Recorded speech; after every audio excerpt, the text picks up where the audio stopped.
El lenguaje, el pensamiento racional, las emociones, los recuerdos, este conjunto de características que nos diferencian de otros seres vivos, se las debemos al cerebro.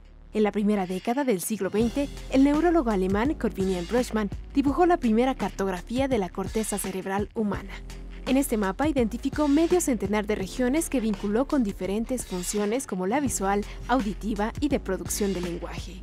Recientemente, el neurocientífico David Van Nuys de la Universidad de Washington publicó en la revista Nature un mapa actualizado y de gran precisión de la corteza cerebral humana. La gran diferencia en la ciencia actual respecto a la de hace 5 décadas es que tenemos máquinas, escáneres, que permiten detectar la actividad del cerebro mientras estás haciendo cosas.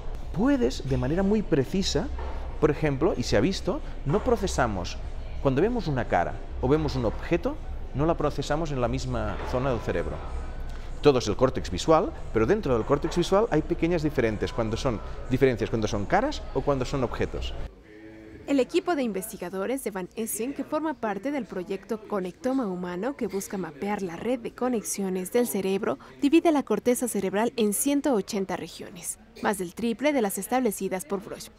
Y ahora hay un proyecto que se llama BRAIN, que se trata de mapear de manera mucho más precisa, ya no solo la área, sino qué redes neuronales están implicadas y cómo pasa la información. Entonces se están creando herramientas para intentar detectar esta actividad de las redes neuronales de forma muchísimo más precisa. Y esto nos puede dar información, por ejemplo, sobre qué es el autismo. Actualmente no sabemos qué diferencia hay entre el cerebro de un autista y el cerebro de una persona no autista, porque no podemos ver en precisión el funcionamiento del cerebro.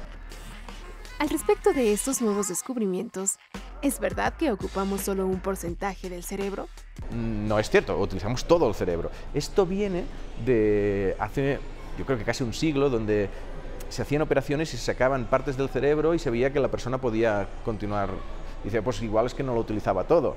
No, se utiliza todo el cerebro. Esto es un mito, ¿vale? El que utilizamos el 10% del cerebro. De las células del cerebro, solo el 10% son neuronas.